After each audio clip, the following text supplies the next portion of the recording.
इसमें जो करोड़ों देवता विद्यमान है, उसको स्पर्श करने से आपको दिव्य शक्ति और दिव्य ऊर्जा प्राप्त होती है। इसलिए ये संसार में पूजनीय है। इसलिए गौ माता की पूजा सर्वश्रेष्ठ बताई गई है।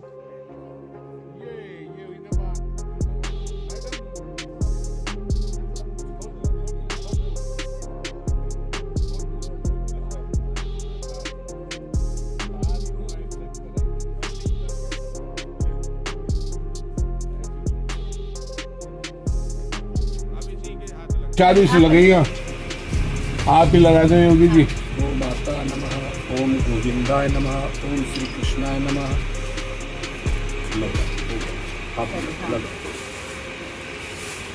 जय जय जय गो माता, जय जय जय गो माता, जय जय जय।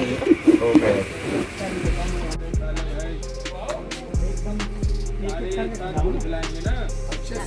इतना इसका आध्यात्मिक है।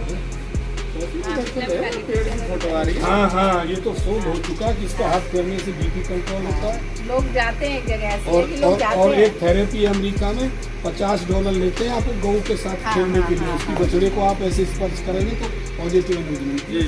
ये पूरा वहाँ चला हुआ अभियान है।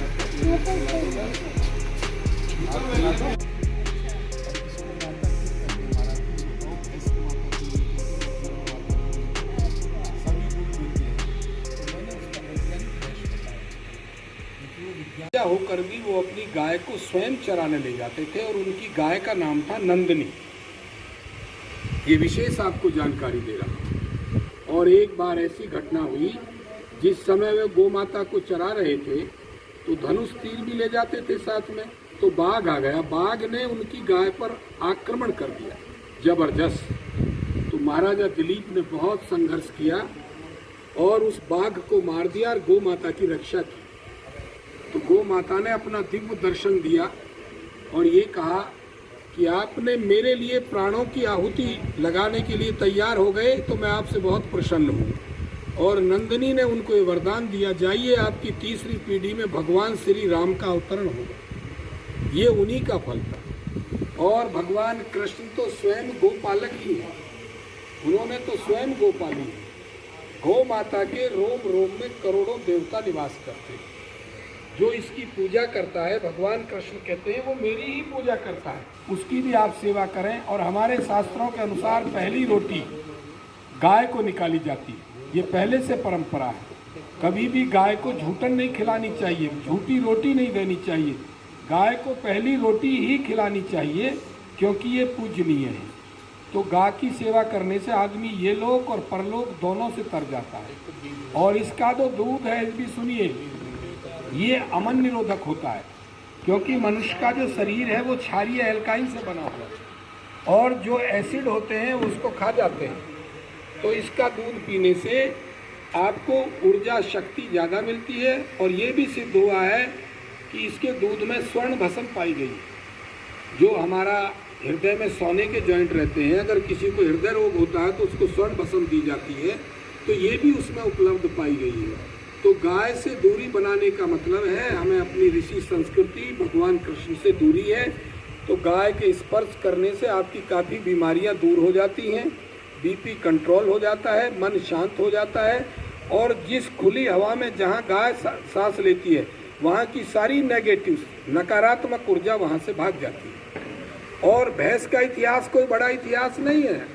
भैंस तो अफगानिस्तान से आई और 200-300 साल से ज़्यादा इसका इतिहास नहीं है। ये सतयुग, द्वापर, त्रेता, सतयुग से चली आ रही है गाय। इसलिए गाय पूजनीय है। अपने घर में गाय रखिए और गाय की सेवा कीजिए, तो समझिए आपके सारे संकट दूर होंगे। और गौ की सेवा करने से आदमी का उद्धार होता है, कल्याण होता है और दिव्यता उसके अंदर आती है। और गौमूत्र से अनेकों चिकित्सा होती है। गौमूत्र कैंसर को ठीक करता है, इसके गोबर से अनेकों औषधियाँ बनती हैं, इसलिए इसकी हर चीज़ काम में आती है। लेकिन आपको जानकारी होनी चाहिए। अगर आप वृंदावन मेरे आश्रम में आएंगे तो वहाँ मेरे मशीनें लगी हुई हैं सब, मैं ये सब चीज़ें बनाता हूँ वहाँ पर। तो गौ सेवा परम धर्म है, परम कर्तव्य है। हर हिंदू का ये दायित्व है कि गाय को पूजे और उसकी सेवा करे।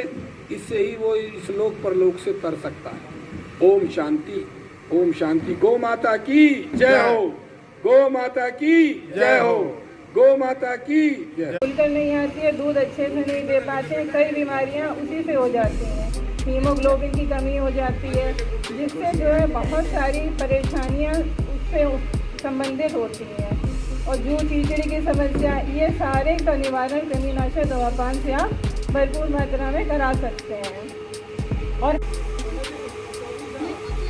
नमस्कार, मैं हूं करतार सिंह और आप देख रहे हैं अपना प्रसिद्ध चैनल भारत पोर्टल। आज हम आए हैं उत्तर प्रदेश के जनपद गौतम बुद्ध नगर में, और यहाँ पशुपालन विभाग की ओर से पंडित दीन दयाल उपाध्याय आरोग्य शिविर का आयोजन किया गया है मेले का। और मेले का आयोजन जो किया गया है वो गौतम बुद्ध नगर के ग्राम खोदना खुर्द में किया गया है। यहाँ सभी पशुपालकों को तमाम सुविधाओं के बारे में श्री अजीत सिंह जी, ग्राम प्रधान खोदना खुर्द। प्रधान जी, हम आपसे जानना चाहेंगे कि आज के इस कार्यक्रम से आप क्या महसूस करते हैं और आपके गांववासी इस मेले से कितने खुश हैं, इस बारे में आप बताएं, और उन्होंने किस तरीके की सुविधाएं इस मेले से प्राप्त की। डॉक्टर साहब, हमारे जो है गांव में जो खोदना खुर्द में जो आपने कैंप लगाया है, हमारे काफ़ी लोग यहाँ पे आए। उन्होंने जो है आपसे जो है दवाई ली है मुफ्त में, आपने जो है दवाई जो दी हैं, और सभी जानकारी को भी आपने जो उनको संतुष्ट समझा दिया है कि ये दवाई ले जाए। और जो है सभी लोग यहाँ से बिल्कुल संतुष्ट होकर गए हैं, और वो इतने खुश होकर गए हैं कि भाई हमारे यहाँ कभी भी आप जो कैंप आप यहाँ के आके लगा सकते हैं। और कुछ योजनाएं भी बताई होंगी आपको। हाँ, आपने काफ़ी योजना बताई हैं। अगर कोई जो है जो जैसे बकरी पे कोई लोन लेना चाहे तो वो भी है, जो पशुओं गायों पे जो लोन लेना चाहे वो भी है। अगर गाय की 10 किलो दूध दे रही है, 12 किलो दे रही है, तो उसकी भी सुविधा आपने बताई है। फार्म भरें, और वो जो है जो 12 किलो से दूध ऊपर दे रही है उसका लिए 15,000 रुपये, जो 10 किलो से नीचे दे रही है उसके लिए 10,000 रुपये, वो भी आपने जो सारी सुविधा बताई। आप ये महसूस कर रहे हैं कि इस तरीके के कैंप, इस तरीके के जो मेले हैं, ये हमारे आम जनमानस के बीच लगने चाहिए। हाँ, हम तो बिल्कुल जितने भी गांव के वासी आए हैं वो तो बहुत ज़्यादा खुश हुए हैं आपसे। जो है ये कह रहे हैं कि आप कभी भी हमारे गांव में आएंगे कैंप लगा सकते हैं। आपने काफ़ी दवाइयाँ आपने फ्री में दी हैं जो है गाँव वाले इनको जो, और वो बहुत ही ज़्यादा खुश होकर यहाँ से गए हैं। बहुत बहुत धन्यवाद। हमारे साथ है श्री अजीत प्रधान जी, आपका बहुत बहुत धन्यवाद।